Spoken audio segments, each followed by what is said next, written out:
Future নিয়ে ভাবি না, অতীত নিয়েও ভাবি না।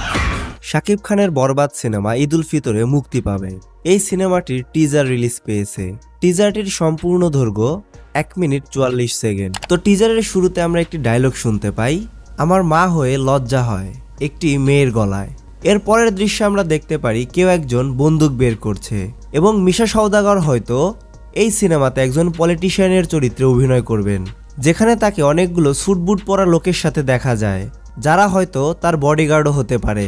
ডায়লগে সেই মহিলাটি বলে যাচ্ছিল, তোমার কি বাবা হয়ে একটুও খারাপ লাগে না? তাছাড়া আমরা এই টিজারে দেখতে পাই একটি আলিশান বিল্ডিং, শাকিব খানের ছোট ছোট গ্লিমস এবং এখানে একটি নেশাগ্রস্ত লোককে নিয়ে কথা হচ্ছে। প্রচুর মানুষ রাস্তায় নেমে এসেছে, যেখানে বিভিন্ন ব্যানারে আমরা দেখতে পাই খুনি আরিয়ানের ফাঁসি চাই, নিতু হত্যার বিচার চাই।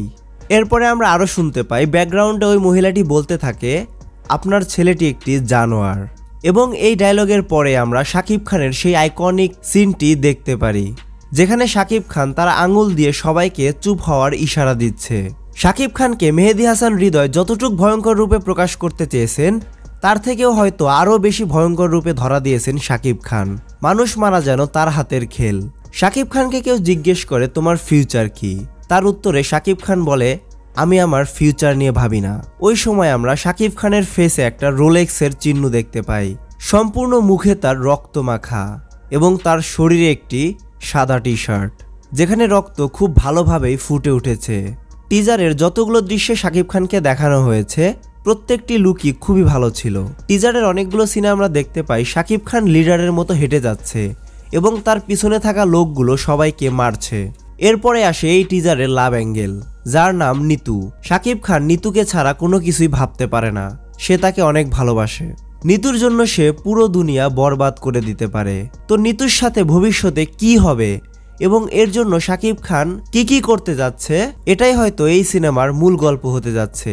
সবশেষে আমরা যখন এই টিজারে যিশু সেনগুপ্তকে দেখতে পাই, তখন মনে হয় এই টিজারটি হয়তো সম্পূর্ণ হয়েছে। আসলেই ভাই কি একটা ভাইব ক্রিয়েট করেছে যিশু সেনগুপ্ত, পুরো একদম স্ক্রিনে আগুন লাগিয়ে দিয়েছে। এদের দুজনের যে ফাইট খুবই হাড্ডাহাড্ডি হতে চলেছে, সেটা শাকিব খানের লাস্ট লুক দেখলেই বোঝা যায়। সব মিলিয়ে এরকম অ্যাকশন বিগ বাজেটের সিনেমা বাংলাদেশের জন্য অনেক প্রয়োজনীয়। এখানে অবশ্যই বাইরের দেশের সাথে তাল মিলানোর জন্য তাদের থেকে ইন্সপায়ার হতে হবে এবং দর্শকদের ভালো কিছু দেওয়ার প্রচেষ্টা থাকতে হবে, যেটা এই বরবাদ টিজারে ছিল। এটা রোলেক্সের মতো ব্রুটাল লুক অ্যাচিভ করা থেকে শুরু করে টিজারে সবার শেষে অ্যানিমেলের মতো লুক অ্যাচিভ করা, সবকিছু দেখতেই অনেকটা প্রিমিয়াম লাগছিল। তাই যদি এই অ্যাকশন সিনেমায় গল্প ভালো রাখতে পারে, তাহলে হয়তো বা একটা ভালো সিনেমা শাকিব খানের ঝুড়িতে যুক্ত হতে যাচ্ছে। আপনাদের এই টিজারটি কেমন লেগেছে এবং সিনেমাটি দেখার জন্য আপনারা কতটা এক্সাইটেড কমেন্টে জানাতে পারেন। রিভিউ ভাইয়ের সম্পূর্ণ ভিডিওটি দেখার জন্য ধন্যবাদ।